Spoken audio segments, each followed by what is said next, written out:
আসসালামু আলাইকুম। সবাইকে শুভেচ্ছা জানাচ্ছি। মাসুম মাহবুব দেখছেন ওপেন দ্য ইউটিউব চ্যানেল এবং মাসুম মাহবুব ফেসবুক পেজ। পৃথিবীর যেই প্রান্ত থেকে যারা দেখছেন সবার জন্য শুভকামনা, ভালোবাসা। দর্শক, আন্তর্জাতিক খবরের পাশাপাশি বাংলাদেশের খবরও জানাবো আজকে আপনাদের জন্য। ১ম এ আমি জানাতে চাই বাংলাদেশের আ আ কি বলে আন্তর্জাতিক বিশ্বের কিছু খবর। তারপর বাংলাদেশে প্রেসিডেন্ট নির্বাচনে কি চমক দেখাতে যাচ্ছিল জামায়াত ইসলাম সেটারও কিছু তথ্য আপনাদের তুলে ধরার চেষ্টা করব। ১ম যে খবরটি দিয়ে আসতে চাই সেটা হলো আ আমেরিকার পক্ষ থেকে বলা হয়েছে ইরানকে তারা ঘিরে ফেলছে এবং আ ইরানের যে নৌ অবরোধ মার্কিন যুক্তরাষ্ট্রের সেখানে ইরানকে পুরোপুরি বিচ্ছিন্ন করার তারা কাজ শুরু করে দিয়েছে।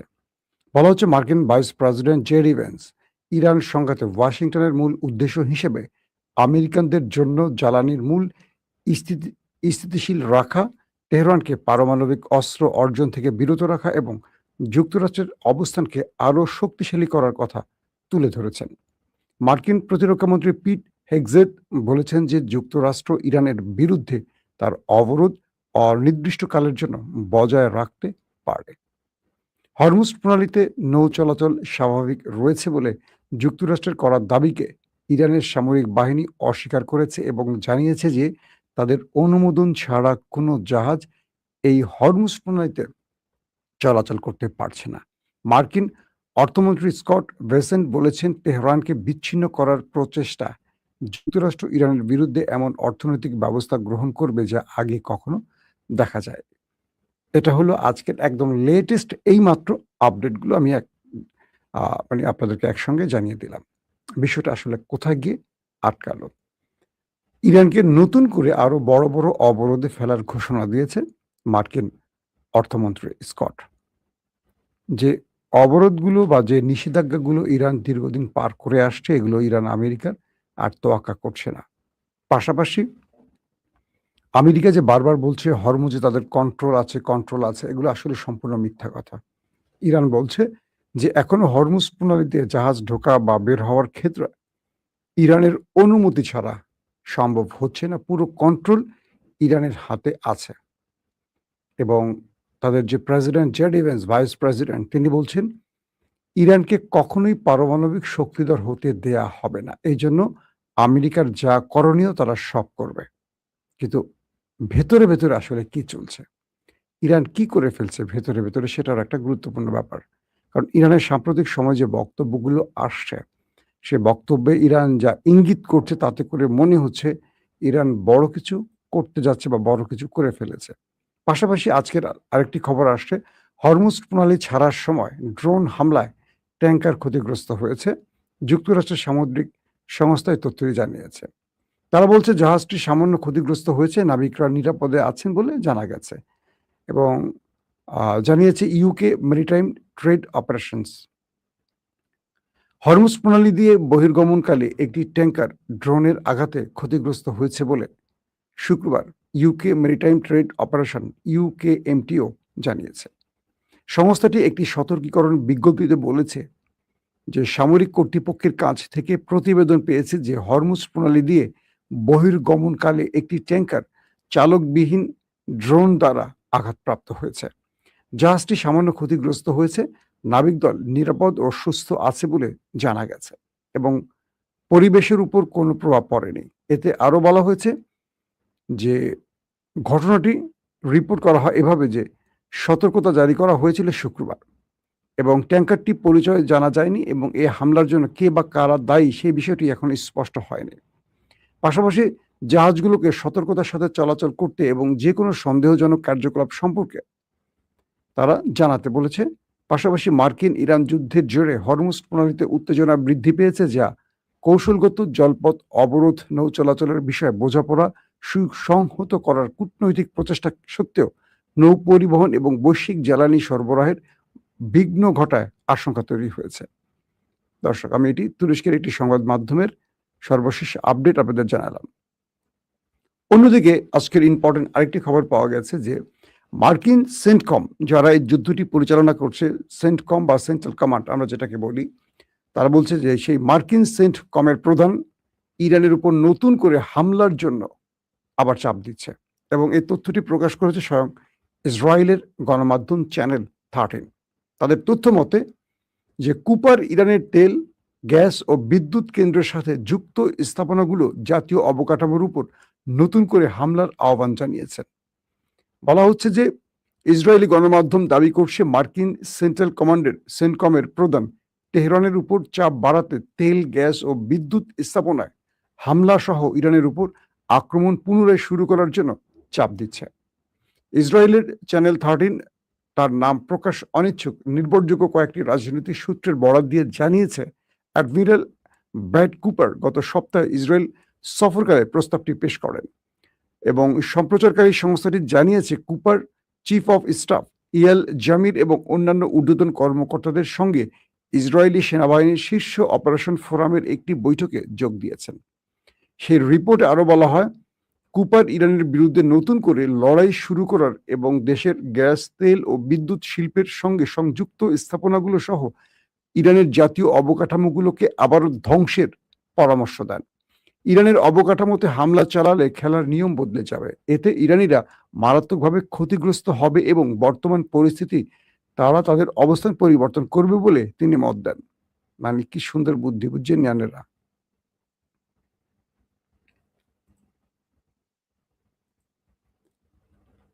এত সুন্দর বুদ্ধি থাকলে তো ভালোই হয়, এরকম বুদ্ধি আমাদের নাই কেন?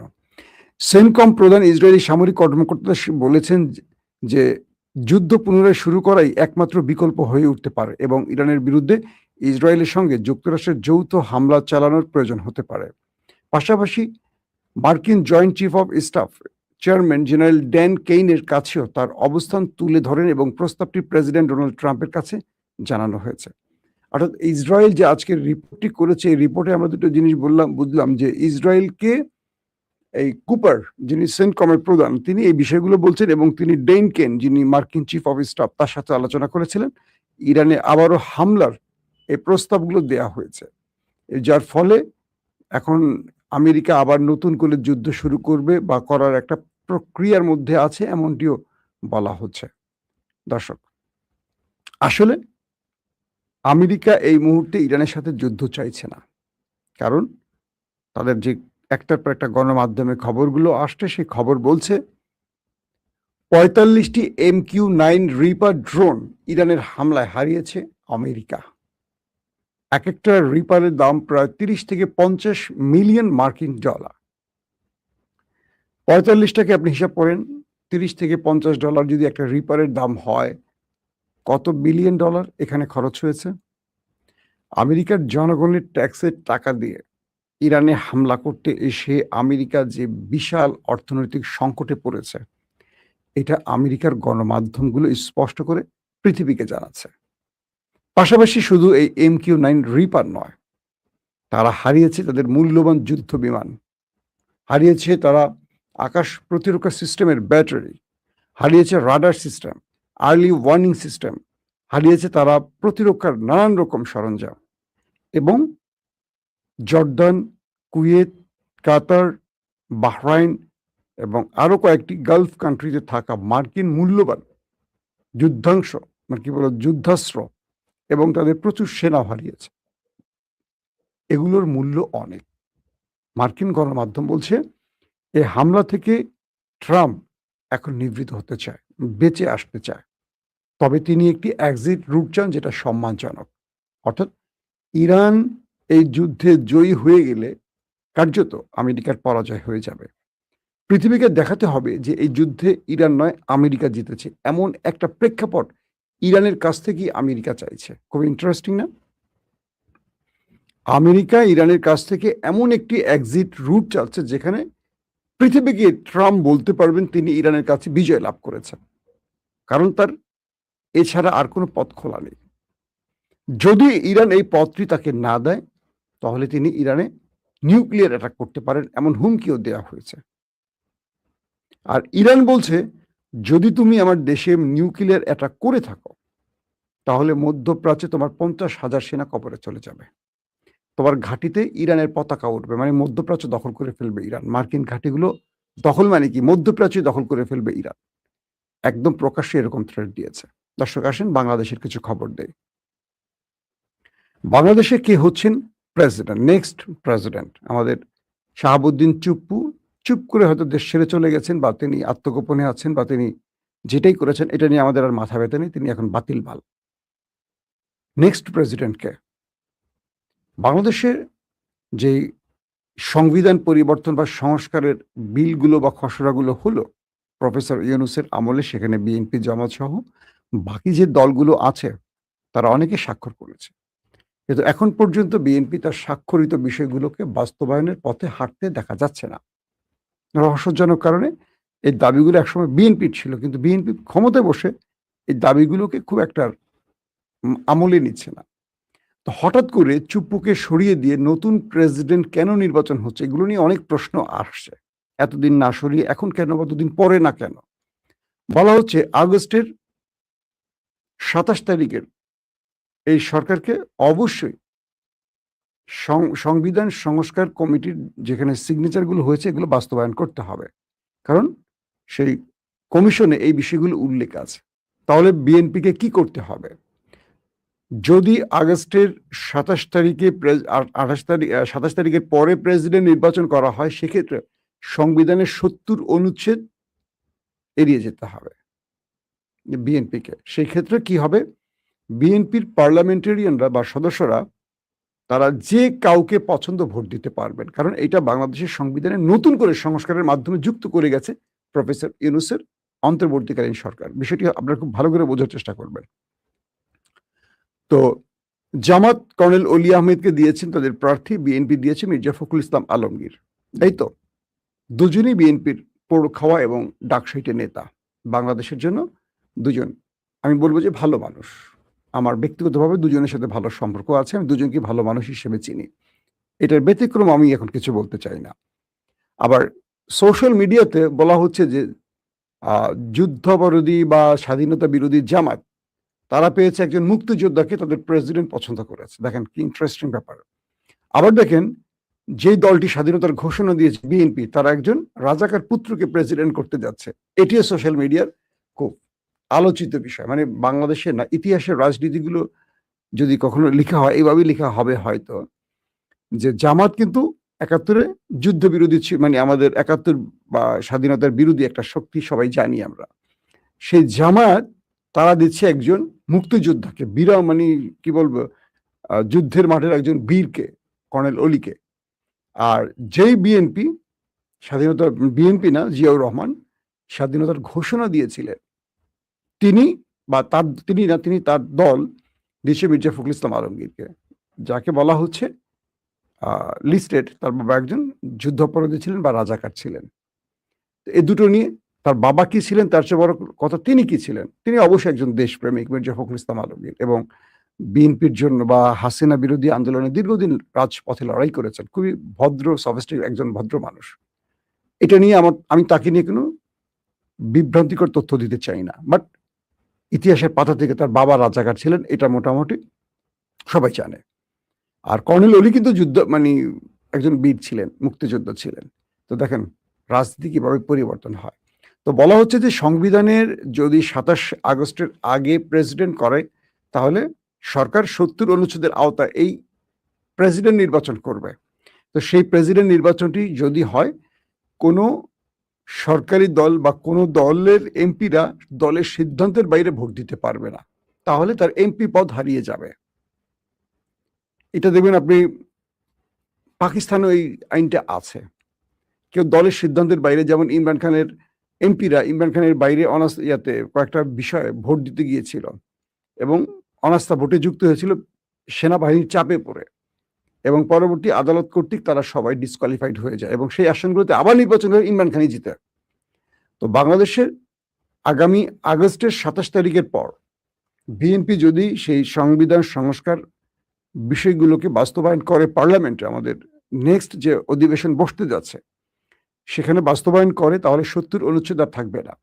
তাহলে যে কোনো সংসদ সদস্যরা তাদের ইচ্ছে মতো ভোট দিতে পারবে, দলের সিদ্ধান্ত অনুযায়ী নয়। এখন ভয়টা হলো অলি আহমেদকে বিএনপির মধ্যে অনেকেই ভালোবাসেন। তিনি জিয়াউর রহমানের সঙ্গে লড়াই করেছেন, জিয়াউর রহমানের খুব কাছের একজন বিশ্বস্ত ব্যক্তি। তো তো এই ব্যক্তি জামায়াতের প্রার্থী আর মির্জা ফখরুল বিএনপির প্রার্থী। যদি ২৭ তারিখের আগে ২০ তারিখের মধ্যে প্রেসিডেন্ট নির্বাচন হয়ে যায় তাহলে পূর্বের সংবিধান অনুযায়ী হয়ে যাবে। ২৭ তারিখের পরে হলে বিএনপিকে নতুন সংবিধান সংস্কারের আওতায় এই প্রেসিডেন্ট নির্বাচনটি করতে হবে। সেজন্য বিএনপি মোটামুটি ৭ দিন আগেও প্রেসিডেন্ট নির্বাচন করে কোনোভাবেই মানে জামাতের প্রার্থীকে বিজয়ের সুযোগ দিতে চাচ্ছে না, কারণ এখানে জামাত খুব দুর্দান্ত চাল দিচ্ছে। বিএনপির সাবেক ব্যক্তিকে এবং জিয়াউর রহমানের ব্যক্তিকে এবং মুক্তিযুদ্ধের ব্যক্তিকে জামাত ট্রাম্প কার্ড হিসাবে ইউজ করে দিয়েছে তাদের পক্ষ থেকে, এবং এই চালেই বিএনপি ধাপাস করে পড়ে গেছে, যেই কারণে বিএনপি এখন প্রেসিডেন্ট নিজেদের পক্ষে রাখার জন্য ২০ তারিখের মধ্যেই নির্বাচনটি করতে চাইছে। তো জামাতের এক হিসেবে বলা যাচ্ছে বাংলাদেশের ৩৪৯ জন যে পার্লামেন্ট সদস্য আছেন এরা এই ভোটগুলো দিবেন।